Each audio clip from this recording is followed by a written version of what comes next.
বুঝতো।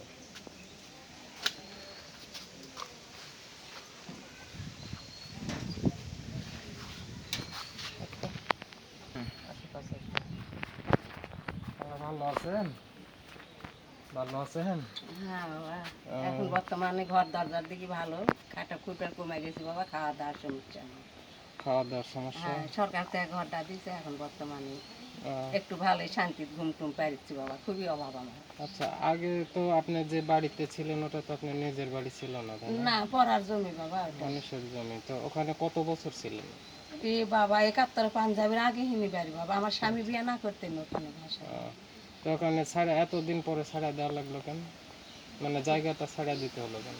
ওই জায়গাটা ছাড়া দিতে হলো কিসের জন্যে? মনে করেন মানুষের জায়গা বাবা, আমার ছেলে মেয়ে নাই, কেউ নেই, খাইলে আমার সাথে অত্যাচার করে, ওরা তারা করে। এইখানে গাঁথি ছিল জাহাঙ্গীর চেয়ারম্যান আর হতে মেম্বার আসে, ওইখানে ইট খুলে দেওয়া ছিল, দিয়ে আগে আমাকে মেন রাস্তা দিয়েছিল, তাছাড়া আমাকে রাস্তাঘাট দিবে না, বাইরে হতে দিবে না। তো এই খুবই কষ্ট কষ্ট, তো এই আজমের কাছে পাকায় পাকায় ঘরটা দিছে বাবা সব। মানে ওই জায়গাটা যাদের ছিল তারা আপনার উপর মানে বিভিন্ন রকমের অত্যাচার করে, অত্যাচার করতো, হ্যাঁ, যেন আপনি এখান থেকে থাকতে সরে দিবে চলে না, যান। ওই আশায় বেড়া দেয় উঠিয়ে, যে এখানে আমি রান্না বাড়ি করি, এখানে গরু রাখিছিল, গরুর মুখ গুয়ের গন্ধে খাইতে পারি না, পাড়ার লোকজনকে দেখায়, আবার তখন আবার খুব করে আমার গালাগালি করে, অন্যায় অত্যাচার বলে। মানে দীর্ঘদিন ধরে আছেন, ডাইরেক্ট তুলে দিতে পারছে না, এই জন্য বিভিন্ন হ্যাঁ হ্যাঁ, অত্যাচার ওই জন্য করতো। গালাগালি করে, অত্যাচার করতে যেন অত্যাচার অত্যাচারের করে। চোটে যেন চলে যায়। হ্যাঁ, তো ওই সমস্ত চেয়ারম্যানকে দেখাছিলাম, ওই সাইফুল মেম্বারের দেখাছিলাম, আগেকার পুরানাগুলা সবাই জানে, জাহাঙ্গীর চেয়ারম্যান, তোমার জালাল চেয়ার মেম্বার, ওরা সবাই নাগাপারি করে এখন বুদ্ধি পরামর্শ করে এই ঘরটা অন্য মানুষের ছিল, তারা না আসার জন্য আমার থাকার জন্য এখানে আশ্রয় দিচ্ছে। আচ্ছা আচ্ছা, যাক, তাও চেয়ারম্যান সাহেব খুব ভালো একটা কাজ করছে অন্তত।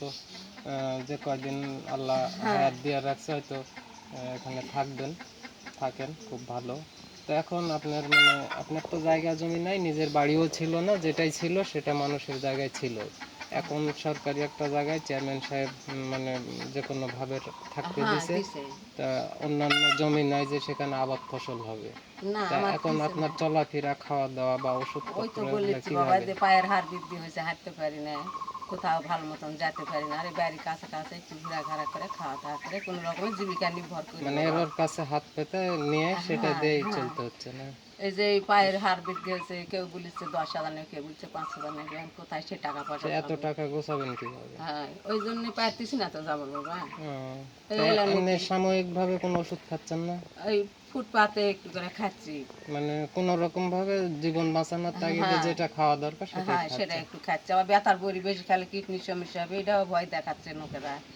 তাতে তাও এখন যে হাঁটতে পারি না বাবা, তাও খাই, তাতে হাঁটতে পারি না। আপনার মাসে মনে করেন মোটামুটি কত টাকার ওষুধ লাগে?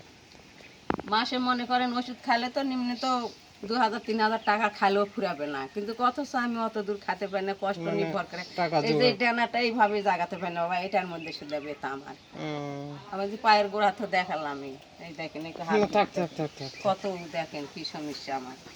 তো এখন কোনো আপনার রকমের দুনিয়াত কেউ নাই বাবা, তাই একটু করে ঘুরে ফিরে খাই। ওষুধ তো এভাবে মানে এরার কাছে হাত পেতে যেটাই হোক চলার মতো ওষুধ কিনা খাচ্ছেন, তো খাওয়া দাওয়া, খাওয়া দাওয়া হাট একটু করে বাজার? চাল টাল নিয়ে আসি মানুষের বাড়ি থেকে, আর না কোনো রকমেই খাই বাবা, নুন ঝাল ঝাল শাক শাক এরকম ভালো চলে। তো যাক, আসলাম আপনার সাথে দেখা করার জন্য। তো বন্ধুরা, আসসালামু আলাইকুম। আমি আপনাদেরকে বলছি, আমি এই খালার ভিডিও এর আগেও আমি আপনাদেরকে দেখাইছি। তো আজ আপনাদের সামনে আবারও আসলাম। তো এনার সাথে আমার এর আগেও কথা হয়েছে, আজকেও কথা হলো। ইনি একটা বাড়িতে থাকতেন, সেখানে তার স্বামী মানে ওনার যখন বিয়ে হয় তখন থেকে সেই বাড়িতেই তার অবস্থান। তারপরে সেখান থেকে তার স্বামী মারা যায় এবং তারপর থেকে সে একাই সেখানে থাকতো।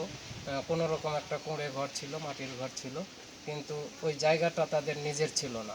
এখন তার পাশে দাঁড়ানোর মতো কোনো লোক নেই। যাদের জমির ওপর সেই ঘরটা ছিল তারা সরাসরি বলতেও পারছে না যে আপনারা ঘরটা তুলে দেন, ঘরটা সরায় দেন, আপনার জায়গা ছেড়ে দেন, এরকম কিছু বলতে পারছিল না। কিন্তু বিভিন্নভাবে চাপ সৃষ্টি করতো, বিভিন্নভাবে অত্যাচার করতো, যাতে সে সেখানে অতিষ্ঠ হয়ে চলে যায়।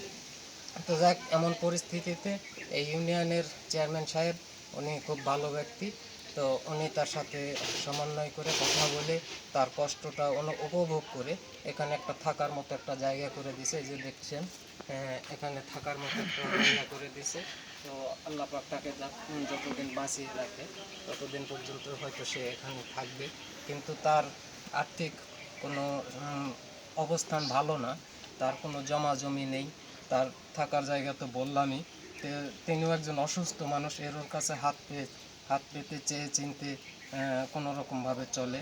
তো এই আপনাদেরকে তার ডিটেলস বললাম, কেন একজন অসুস্থ কাজ করতে পারে না, তার তো খাওয়ার প্রয়োজন, তার বাঁচার প্রয়োজন, আর বাঁচতে হলে খেতে হবে, সেই খাবারটা কোথা থেকে আসবে। তো আপনারা যারা আমার এই ভিডিওটা দেখতেছেন আপনাদের কাছে বলি, আপনারা যদি সম্ভব হয় ওনার নাম্বার আমি দিয়ে দেবনি, আমার ডিসক্রিপশান বক্সে আমার নাম্বার আছে, ওনার নাম্বারও দিয়ে দেবনি। আপনারা সরাসরি ওনার সাথে যোগাযোগ করতে পারেন, আমার সাথে যোগাযোগ করতে পারেন।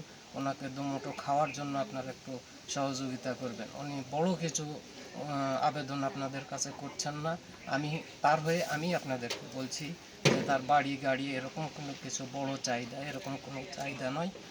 সে যেন ওষুধপত্র খাওয়া বা সাময়িক চলার মতো যেটা খাওয়া দাওয়া হাট বাজার এসে এরকম একটা ব্যবস্থা যদি আপনারা কোনো ব্যক্তি যদি করে দিতে পারেন খুব খুশি হব, এবং তিনিও খুশি হবে। হ্যাঁ, খুশি হব। তো যাক, ধন্যবাদ। আসলাম যখন, আমি আর খালি হাতে এখান থেকে কীভাবে যাই। তো